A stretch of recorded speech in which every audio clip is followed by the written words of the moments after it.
Welcome.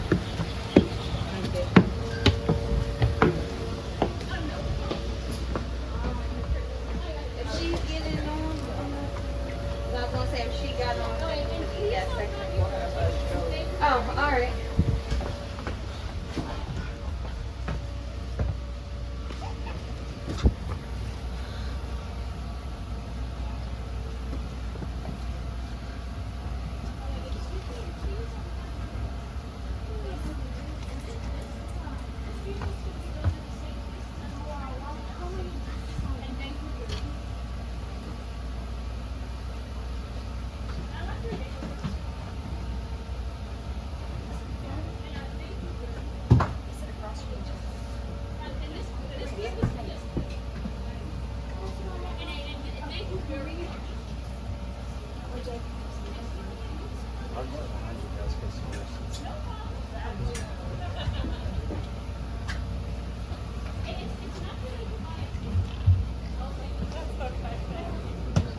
No running in the cemetery. Still in cemetery. Because respect those for laying rest.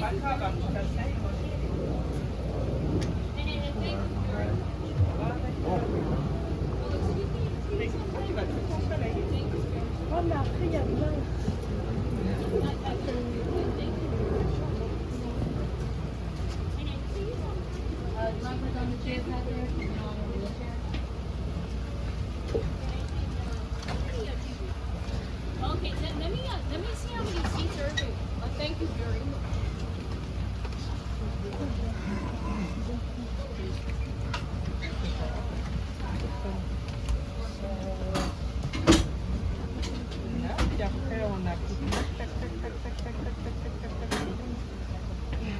And please,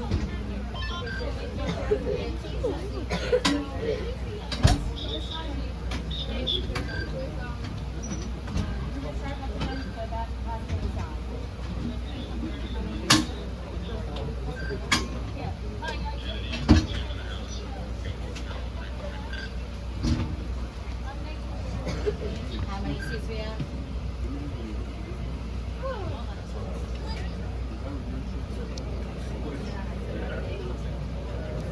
okay, thank you.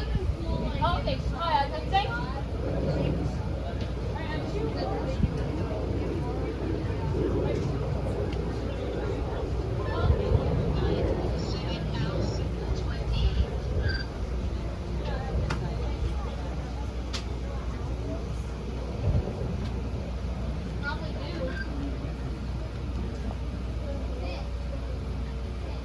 No, I thought you said two. Oh yeah, you're.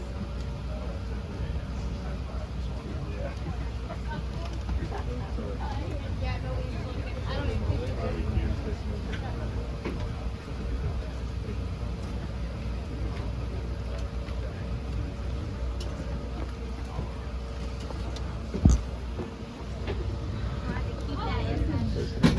Yeah, I'm fine. Sorry.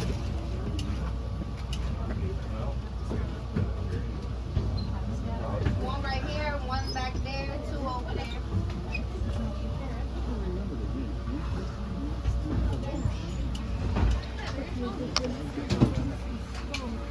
We're about to be off. Again, please remain seated at all times. Please go body first, first items inside the vehicle. Our next stop will be to the historical Arlington House. The original plantation house was here prior to the Civil War. Again, please remain seated at all times. Please go body parts, first items inside the vehicle. Now on the driver's side, you're going to see a tall cross with a sword in the center. That's the Canadian Cross of Sacrifice. A gift from Canada that commemorates all of the Americans that served underneath the Canadian flag during World War I and World War II. Now they did that not to avoid the draft. Canada joined those wars long before America did, as Canada, part of the British Commonwealth, joined those wars years before America did. Going across the intersection, get your attention on the driver's side, where the 3046 starting on 13. There lies the highest concentration of Civil War combatants, well over 16,000. There you can also find the original owner of this property, George Washington Custis, and his wife, Mary Lee Fitzgerald. Now they had a daughter named Mariana. Marietta Bridge is a cousin of hers and a lieutenant of the Army named Robert E. Lee. Contrary to popular belief, Robert E. Lee never owned Arlington. It was his wife's property. It was only the executor of his father-in-law's will. Now we all know he later became one of the generals of the Confederate States of America. Now the Lees had lived here roughly 30 years before they fled south. That's the River Potomac sees Arlington as it is a very strategic point into firing into Washington, D.C. They built the first fort here named Fort Whipple, and as the years went on, cemeteries in and around Washington, D.C. started to fill up with the casualties of the war and those died of disease. That's when our founder, Brigadier General Montgomery C. Meadows, decided to use Arlington as a national cemetery. That is Arlington Plantation, to a fortress we now know today as a national cemetery. Now head over to the Hampshire side, you're going to see an equestrian statue. That's Major Joe Philip Kearny's final resting place. Lost his arm in the Mexican War, lost his life in the Civil War. Was so respected that when he died, the Confederacy stopped the battle and walked his body back to the Union so they can have a burial. His name was Kearny the Magnificent, and yes, on the back of his marker, it does say exactly where his arm is buried. As we go past Philip Kearny's final resting place, gonna go past an amphitheater. That's the James Tanner's Amphitheater. Named after James Tanner, a twice amputee of the Civil War, lost both of his legs during that war. Later became such a great advocate for Civil War veterans, raising money for them time and time again. He is laid to rest in Section 2. Past the amphitheater among the hedge is a giant white sarcophagus. That's the tomb of the Civil War unknown. For 100 Civil War combatants were in and around that marker from both sides of that war. Now we're coming here to the historical Arlington House. Here you can learn more of the lives that once lived here prior to the Civil War.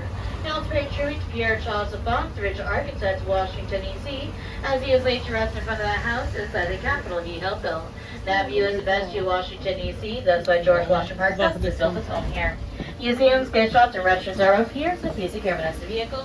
When lining up, please line up behind the sign and let's try to get back on the vehicle.